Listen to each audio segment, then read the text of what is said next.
Hey, everybody, welcome back to the podcast. It is Freaky Friday time, and after a month away, you know what it's time for. Bold predictions are back. That's Bill Landis and Jeremy Birmingham, and I am Austin Ward, and it is time to get into it. Maybe we'll get to do it one more time. We'll see. Bill has already gone on the record to predict a Georgia victory, so that's a spoiler alert. We'll see if his score expectation has changed as we go along here. Ohio State is a 6.5-point favorite to underdog. A 6.5-point favorite to lose. Yes, that's right. It's opposite It's all about day. perspective. It's all about perspective. Gotcha. Yeah, well, they're only supposed to keep it close, right? That's what I was told by USA Today, the world's most respected newspaper. 6.5-point underdogs. Ohio State, Georgia, Saturday night, New Year's Eve, 8 p.m. It's almost finally here, and all of the nonsense and crazy hijinks and storylines can finally go away, and we can just talk about football. But this episode, as you all know, is mostly about hijinks. And so let's just dive into it. C.J. Stroud will lead Ohio State in rushing yards on Saturday. Whoa! Against the Georgia Bulldogs. I think Ohio State is going to run for somewhere between 150 and 200 as a team, but I think C.J. Stroud is going to be the individual leader in rushing yards. That seems like it could be a pretty bad thing for Ohio State. I don't think so, Tim. I think they need to run the ball to win. I think they need to run the ball to win. And so I believe they will have a game plan to mix it up with a gaggle of running backs touching the ball and C.J. Stroud being a weapon with his feet.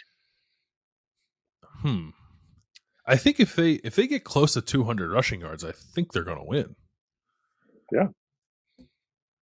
And Interesting. My first one's kind of similar. Well, no, not similar, but it involves the same guy. It's similar, only exactly the opposite. Well, it's not so much to do with rushing yards. I think we're going to get a really good CJ Stroud game. First of all, efficient, aggressive with his passing, but I do think he needs to get involved with his legs, as I wrote earlier this week and talked about earlier this week on the podcast. I just think it's a necessity in this game. Not turn him into Justin Fields. I'm not talking about that. Just when the moments are there, take advantage of them. And because of that, I think he is going to rush for a touchdown, which with CJ's background is like bold enough to pick just one rushing touchdown. I think in this game, I will say that he will account for all of the scores that I have in my head. Most of them via the pass, but one via the run. I believe CJ needs to get really comfortable playing in this stadium because that's where he's going to spend the next 7 or 8 years of his life. So I think he's going to have a day to go what you're saying. Like, I think you're going to see a really good effort from CJ Stroud and a good game from him. He's never played indoors before, and I think that suits him to a T. How do you know? Maybe he doesn't like having a roof over his head. I just think it does. Everyone likes having a roof over their head, and I think that warm. Yeah, I think that you're going to see a really special CJ day. I like when Berm folds in an extra bold prediction, like the Falcons are going to draft CJ Stroud. Yes. Yeah, that's pretty bold. I like that. Austin, haven't you and I talked about that? Like the best place for him to land would be Atlanta. It would absolutely be Atlanta. You put him, inherit those weapons. Like Atlanta's done, I guess, the best job of being patient. Like we're going to wait. We're going to add all these explosive offensive pieces, and the last thing we're going to have is a quarterback. So he'll have other places want to make sure they get their quarterback right, and then they add and build around it. The Falcons are taking the opposite approach, which I think is probably actually smart because then you're like, it's going to be an easier transition if you have all the weapons you need and some offensive linemen, which, having Kyle Pitts and Calvin Ridley is cleared of all his gambling charges. He was betting on DraftKings like all of us do. I don't understand why that was such a problem. Anyway, that's a lot of Falcons talk for how long we've been in Atlanta, I guess. Go Birds. Let's talk about the Braves. The dirty. Let's not talk about the Braves. Okay. CJ Stroud will get drafted in the 15th round by the Atlanta Braves. There you go. What are the Thrashers up to? We were talking about the Thrashers last night and how a lot of people didn't realize what happened when the popularity of the team disappeared after two of their best players decided to go 180 on the freeway down here and kill people. Yeah, that'll do it. RIP to the Thrashers. Okay, Freaky Friday off to a great start. My first bold prediction. I'm thinking about the way that Ryan Day got creative against Clemson in the Sugar Bowl. And there have been a couple other games where this has popped up. The best way he seems to pick apart teams and open them up is with the tight ends. I think that healthy Cade Stover, pushing the envelope potentially more, or needs to, at least down the field, throwing the football. Ryan Day, that version of him, will want to use the tight ends, will have creative ways to do so. And Cade Stover will deliver a double ding-dong with 2 touchdowns. Did you consider working in a Joe Royer prediction? Given what you guys saw practice? Yeah, I thought about it.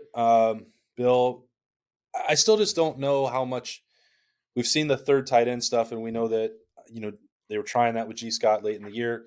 He was injured on the side. Doesn't look like he's going to probably have much of a chance to play for Ohio State on Saturday night. I was told that he's been limited for at least a week or so to nothing more than jogging. So I think that played into part of why I've heard so much about Joe Royer impressing throughout these training camp or Peach Bowl practices. But are they going to get into it a lot? I feel like that's even too much for me to predict. Like, I don't know. And I don't want to say that that's definitely going to happen. I know that Cade Stover and Mitch Rossi are going to play a lot in this game. Will they get to that third? I don't want to get people's hopes up and be wrong about it. I know that there is excitement about what Joe Royer can do. I know he's healthy. He seemed to be in really good spirits on Thursday at Ohio State's Media Day, sitting there with Keenan Bailey and Mitch Rossi. Will they actually dial that up on Saturday night? I can't even get bold enough to say that. I can say I'm optimistic for Joe Royer's future at Ohio State. That's all I'll say. Yeah, me too. Maybe not Saturday. But I'm also optimistic for the future of Emeka Egbuka at Ohio State, who, despite proclaiming boldly on Media Day that other schools are just calling him out of the blue and wanting to say what's up. I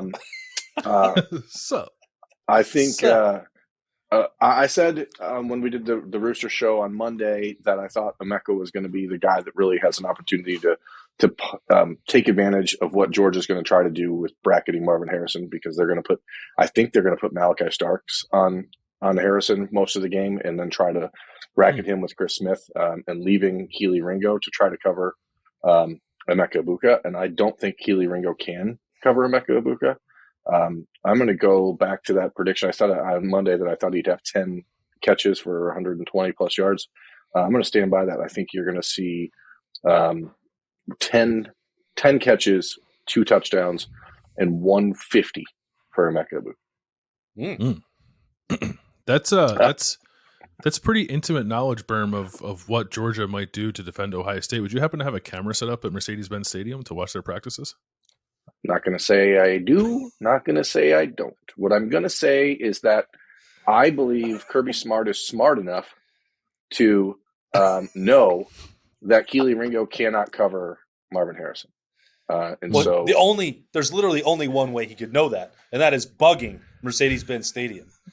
Bold prediction, Kirby Smart is arrested for breaking the Espionage Act.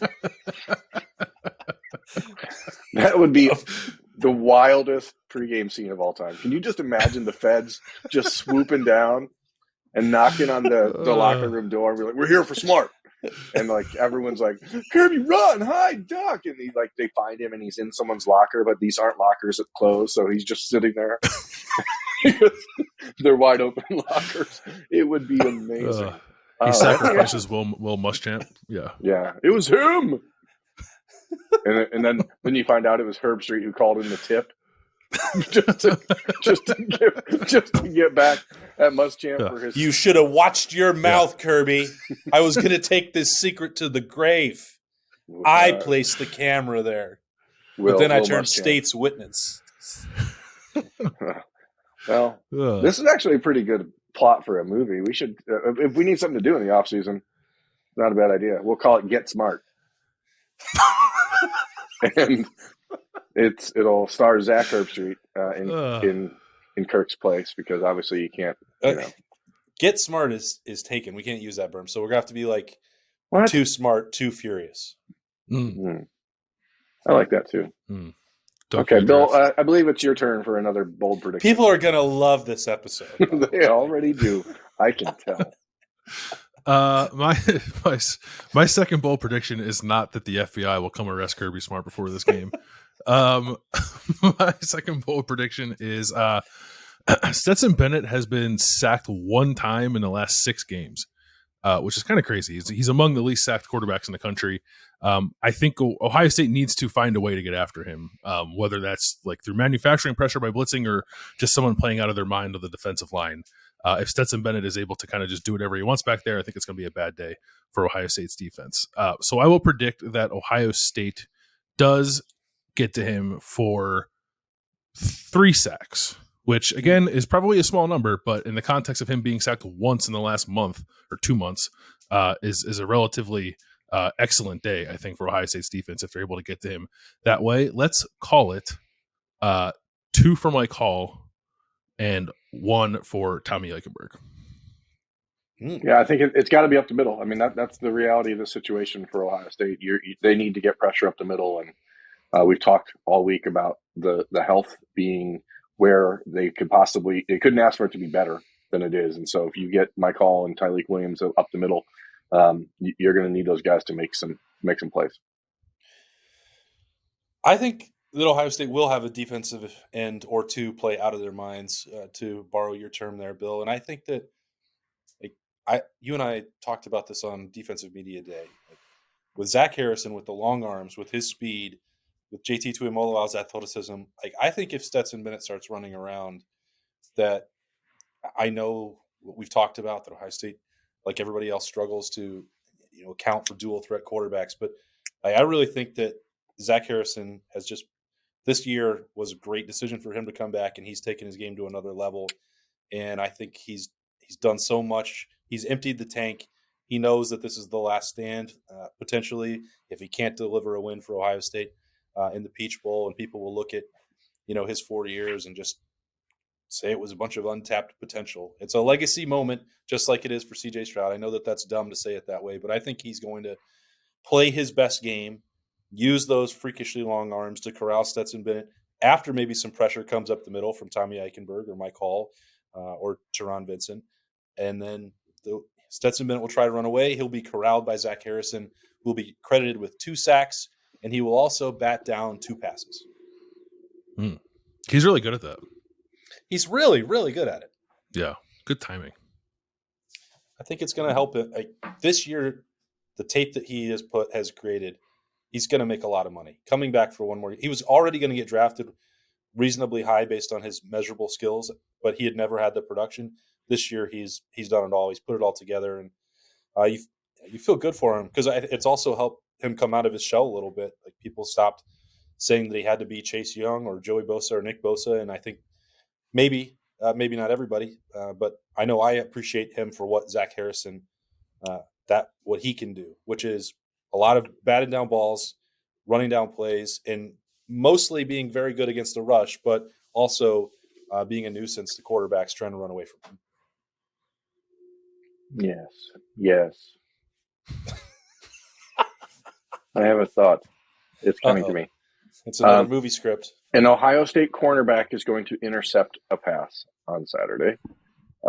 And I believe it will be Denzel Burke intercepting a pass against the Georgia Bulldogs.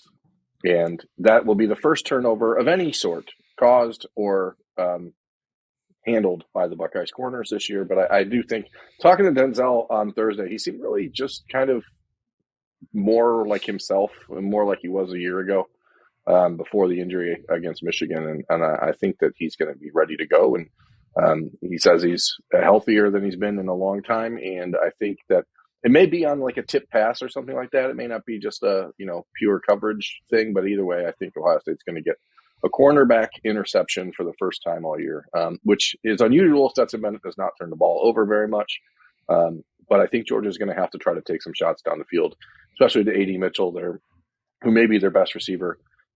It's not really been talked about much as Ladd McConkey continues to come back from his issues that he's had. So I think you're going to see them try to get vertical against Ohio State to soften up the middle stuff that they want for the tight ends, and I think you're going to see Denzel Burke make a play. Bill, Denzel said that he is now 150% healthy after getting the last month a bit to rest. I'm not good at math, but that seems impossible. Just wanting you to have all the facts. Well, it's good to It is know. impossible. It's nice. It's nice to have a media day setting, not unlike the one we had on campus, where like guys can talk about all the stuff that was ailing them throughout the season, and then we have like context for why perhaps they didn't play particularly well. So that's good. That's good to hear. I have not changed my mind on who I think is going to win the game, which I guess we'll get to at the end. But which makes like bold predictions hard, because I feel like I want to make bold predictions for Ohio State. But it's like, well, if I make too many, then I got to pick Ohio State to win, or too many good ones, and I got to pick Ohio State to win. And I don't want to change my mind, because that kind of seems like BS to do so at this point. So I'll say I won't. And if I'm wrong, I'll own it, and you'll all be very happy. My third bold prediction is that Ohio State will rush for fewer than 50 yards in this game. And I think ultimately that ends up being their undoing. I think they will find success throwing the ball. I think CJ will have a nice day. I think they will struggle to run it against a defense against which everyone has struggled to run it. That would not make Ohio State unique in that sense, but I do think it is the thing that probably keeps them from maximizing their potential offensive output in this game. And maybe that shows up in some red zone shortcomings or short yardage shortcomings that end drives prematurely. But I just think that even with what we think is a reasonably healthy Mayan Williams, despite the illness this week, I have a hard time seeing Ohio State running the ball successfully against Georgia, and I think that's going to be the ultimate issue for them. That's why I said earlier, I think they have to run the ball to win this game. But I think, Bill, you probably know this better than me. I believe in all three games that CJ has been the quarterback that he's lost at Ohio State, he's thrown the ball more than 50 times, which is a lot of passing attempts. Sounds right. Yep. And in Ryan Day's losses at Ohio State, the 5 games he's lost, the thing that he tends to do is go away from the run way too early. Not because it's not really working, but just because he just decides, we throw the ball here, that's what we do. And I think if you see them do that on Saturday night, it's a negative sign. Mm-hmm. Yeah, I think that's right. I think and the thing I think that Ryan Day needs to fight against, which has, to your point, limited him, I think, sometimes in these games, is abandoning the run. Like it's not that the run's not working at all. It's like you have one bad play, and then it's like, okay, well, don't just toss in the garbage. Like, go back to it. See if you can't do it again. And I think that's what gets them in trouble sometimes. So if you can avoid that, then I think you could be looking at a day like you're predicting with them running the ball. But that would, I think, require Ryan Day kind of fundamentally changing the way that he kind of operates on game day. He's got to go against type, right? He's got to go against type here. Yeah. The weird thing is that the only time that he will try that multiple times in a row is if you have a pistol formation into the boundary. Then he's got no problem trying that running play multiple times. Well, there is something about that's interesting. And this is like not a unique idea of mine. It's just like I've been watching and reading people who are smarter than me about scheme talking about this matchup. And it's like the defensive front that Georgia plays actually might lend itself to those kind of rushing plays for Ohio State being successful. So I'm like halfway on alert for, Ohio State rushed for 250 because it just kept running the stretch play and Georgia couldn't stop it. So I'm not predicting that'll happen, but I think there could be something to that idea. Attacking the edges of Georgia's front, I think, is a potential. It's all area. Been leading up to this. So we spent all year saying Ryan Day's keeping something secret for the game. It's a rivalry. He's going to unleash that offense. Really, it was all for Georgia. That's right. He saw just like everything in 2020 was built for Clemson. Everything was built towards this. He thought it was going to be for a national championship. Instead, it'll just be for the Peach Bowl. Wow. Okay. Well, I'm glad that I made that terrible joke so that you could actually provide some football analysis. I am really tempted, Berm, to go back to the well. I'm going to say I think Ohio State's going to score a touchdown on special teams. And I really was tempted to say once you put remove some of the elements that maybe Emeka Egbuka won't run around trying to make Willie Mays style catches over his shoulder on punts, and that he could break one in this game. I'm really close to doing it, not going to pull the trigger. Instead, I'm going to say that Lathan Ransom will block a punt that will be returned for a touchdown by Josh Proctor for a safety-driven special teams touchdown. I was close to thinking about a kick return because in the last 2 days where we did get the open period, like we got to see kick return stuff on Wednesday. We know so much about special teams now. And, oh man! And Emeka Ibuka was returning kicks, so we'll see if he's back there or not. If you go back to the 2014 game against Alabama in the Sugar Bowl, Alabama kept that game close because J.K. Scott, their punter, was so freaking good that the Buckeyes couldn't do anything field position wise. I don't know anything about Georgia's punter. I don't know if they have one, but I do think that that's an interesting part of this game because you aren't kicking with any elements at all, and we'll see. Jesse Mirko's had a great year, so those guys are going to be on display. You're going to have to make some big time kicks. I was actually going to make a bold prediction that the Buckeyes were going to block a field goal in this game, so I'll just rally around your block punt here instead. Because I was going to say the final score is going to be 31-28. I'm changing my mind. I said 38-35 the other day, but now I'm thinking it's going to be a little lower scoring. 31-28 is my prediction. I feel like the Buckeyes are sick and tired of being told they can't win this game. And that is what they've heard all week. It's what they've heard for the last month. And I think they're going to come out and play their best game of the year. I really do. Georgia does have a punter, and he's Australian. Right. Of course he is. Mate. Yeah. What? Dude, mate. I have one more bold prediction. Bill is going to have a baby by the time that we get back to Ohio. Ooh. On Oh, Sunday. man. On Sunday? Yep. That means Well, he's going to be in the hospital tomorrow night. Yes. Yeah, that would certainly put me in the delivery room during the Peach Bowl. Yeah. That's Bill, what I'm expecting. Charge your iPad right now, okay? I actually thought about that last night. I need to charge my iPad. Because in the waiting room, at least the one that I was in, there was no television. I hope, but even if there is, once you get into the other room, it's like this big. So yeah, make sure you plan ahead. Pack now.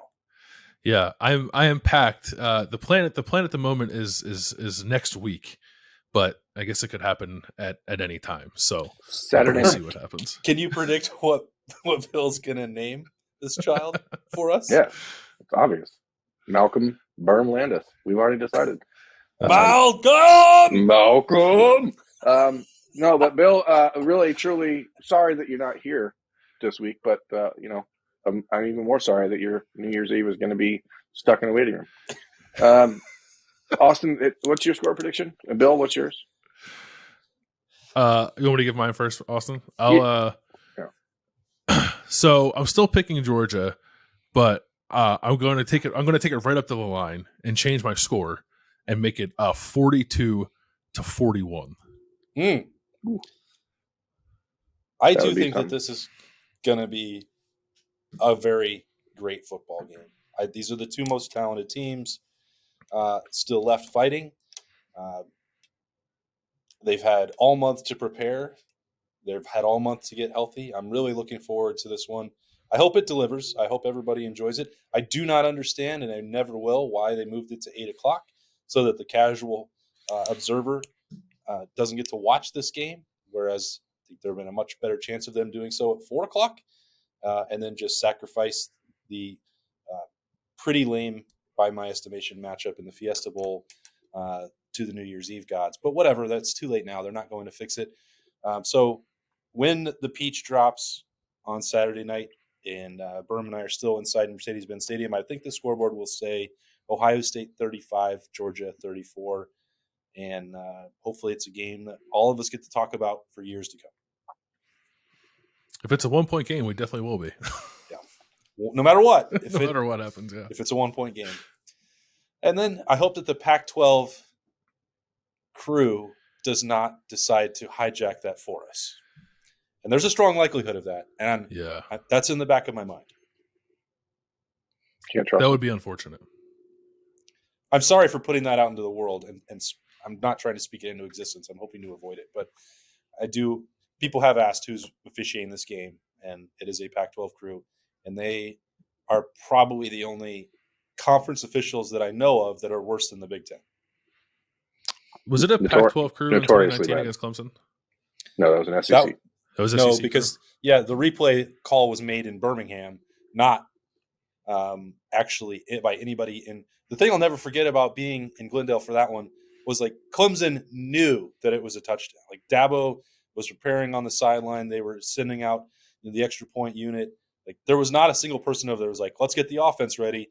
We know that was definitely an incompletion, not a fumble, return for a touchdown. And then somebody 2,000 miles away is like, nah, I see it differently.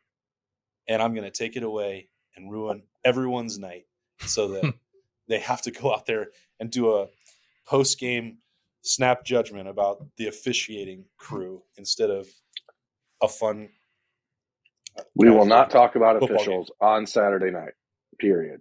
No matter what happens, I promise I will not talk about officials, but they're probably going to stink. So. Good. I said I'm not going to talk about it Saturday. I'll talk about it today until I'm blue in the face. These guys are terrible. Pac-12 is awful. Awful. Yeah. Well, but nobody knows. Here. But nobody knows because like nobody watches their games. You know. So like there's only a subsection, a very small section of college football fans that are sick enough to get home on a Saturday night and watch 9 o'clock, 10 o'clock, 10:30 games, and then we see, oh boy, these guys are really really bad. Everyone else is already done for the day. They should be done. They should be out of college football. It's true. We should be done. This should be the end of bold predictions on a Freaky Friday version of the podcast. The game, folks, is finally almost here. Less time for talking and more time for action. We'll have some more Media Day interviews that are coming. Devin Brown, Kyle McCord, Sonny Styles, and Keenan Bailey join me for some conversation. We'll have another Roosters report later on where Nicole Cox will join us. And what else do we have, Berm? Pre-game show. Pre-game show. Yeah. Where Ready he to has go. predicted that we'll do that at 6 p.m. Eastern time.